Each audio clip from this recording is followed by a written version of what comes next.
Picture it. Mary has gone to the tomb early on the Sunday morning after Jesus had been crucified and then placed in the tomb.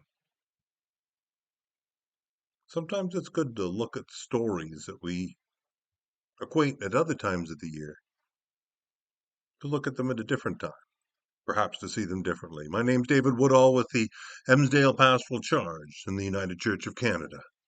Sometimes there are troubles that are so overwhelming, we have no idea what to do. Sometimes there's a level of discouragement we cannot overcome. Sometimes there's a depth of doubting in our lives that sends us off the deep end.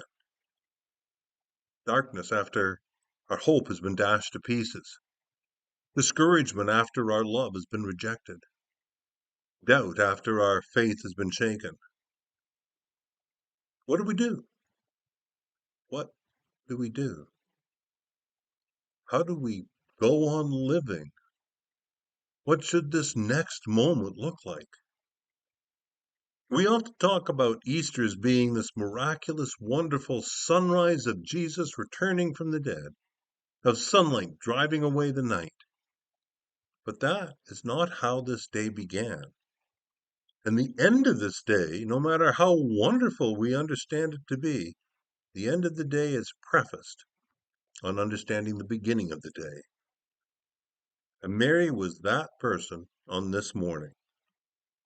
Hope had been dashed to pieces. Love lost, which can only bring forth tears. Faith in everything has been shaken. Early on Sunday morning, while it was still dark, Mary Magdalene went to the tomb and saw that the stone had been taken away from the entrance. She stood crying outside the tomb. How much worse could things be?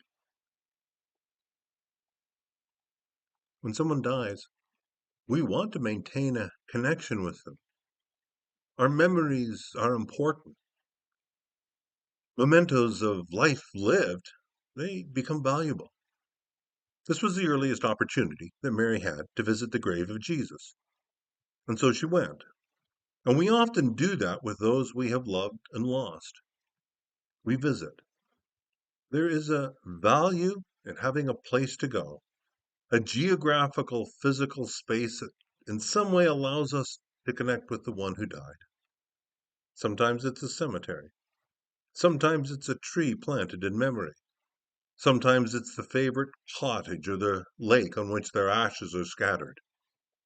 We need that place, that space, because love does not die easily, and memories are stored within us forever. Mary had to go there that morning. In fact, shortly after Mary's visit to the tomb, other disciples came too. And I kind of wonder if this became a pilgrimage site for those early followers of Jesus. At some point, years after this Easter morning, a church was built on what was thought to be this location. And we certainly can see that around the world, there are sacred and worshipful sites to which people make pilgrimages in both memory and tears and hope. While Mary was standing outside of the tomb crying, a question was asked of her. Who is it that you're looking for? Well, we know she was visiting the tomb of Jesus. That's the easy answer. But I also think that in the midst of so much loss, do we not look for someone who can share our anguish? A couple of weeks ago, we came across the definition of a friend as someone who carries my sorrow on their back. Grief is best shared together. If someone is heartbroken, then the greatest thing you can do is just show up. When we are locked in those tombs of loss, discouragement, and doubt, it is our hearts that are dying and our spirit that feels like it's wasting away. Mary said to this mysterious questioner, "If you took him away, sir, tell me where you put him, and I will go and get him. Other people are needed to walk with us in our grief, to walk with us in our doubts, and to hold us in the midst of our discouragement. Mary saw the gardener, someone who could perhaps help her. A while back, Jesus' good friend Lazarus, he went to be with the family because other people are needed in these times of grief. And at that event, Jesus said, "Come out of the tomb. Come back. We need you. We love you. We miss you. Don't be dead." Mary knew the power of all of those feelings. The stories in the storehouse of our memories, they're best shared with other people. We need to share our memories with other people. There are legions of stories told of people who have refused to deal with death, and in so doing wind up dealing with grief all of their lives. We need those places of memory, whether within our minds, geographically, or within our hearts, and we need others to share them with us. Memories are strong, but hope is stronger. Mary, bewildered by everything that had happened, still went to the tomb as soon as she could. And how do you explain that kind of hope? How do we explain the need to connect with the one who's died?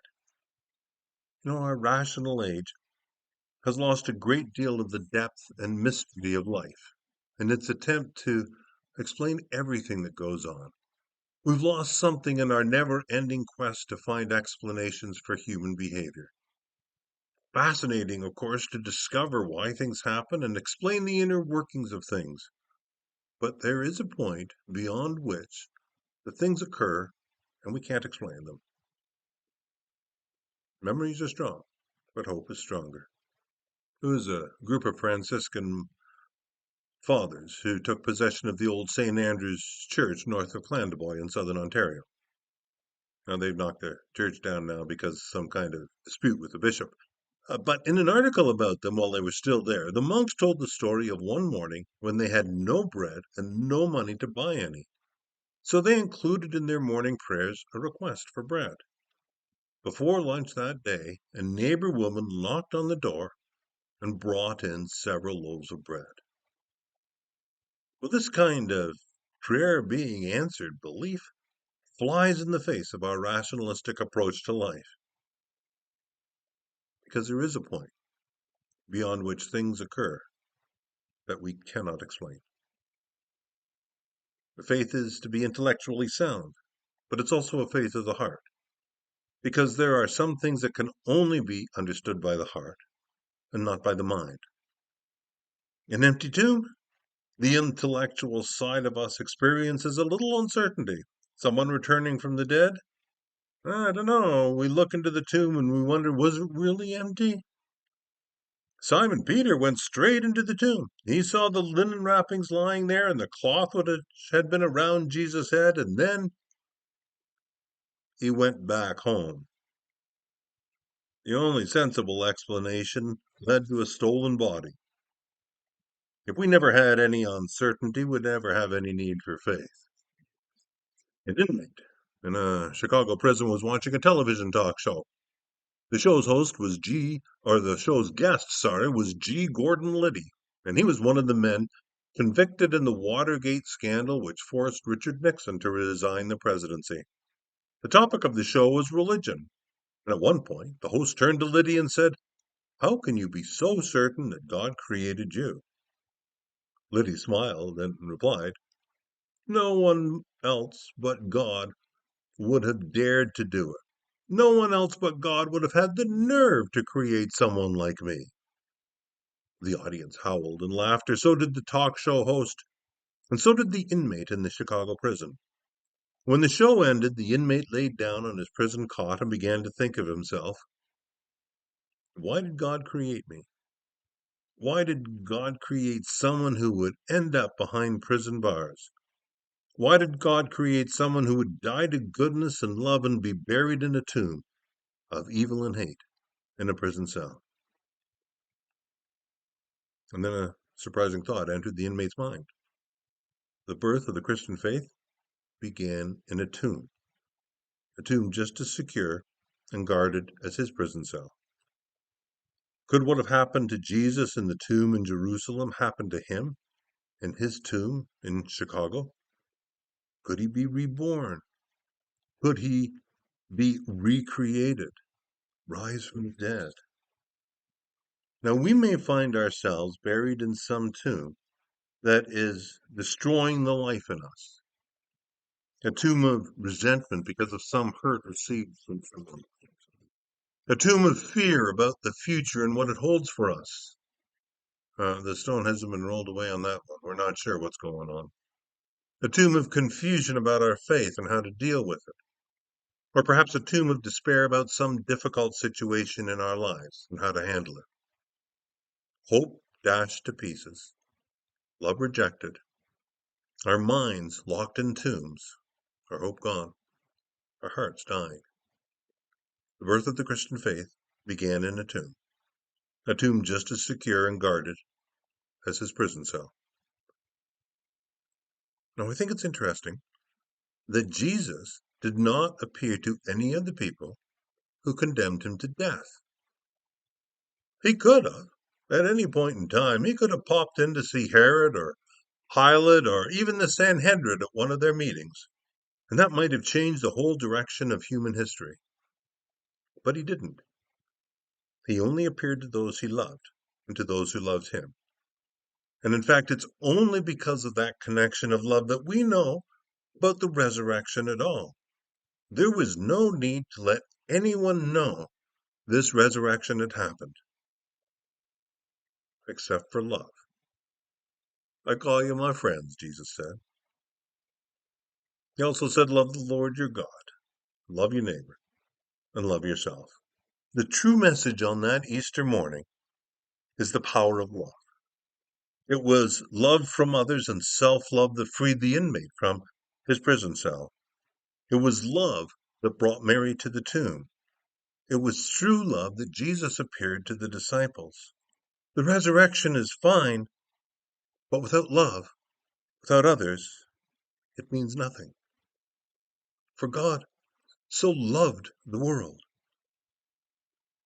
Mary thought it was the gardener, so she said to him, if you took him away, sir, tell me where you put him, and I'll go and get him. You see, in the end, it's love that wins. Amen.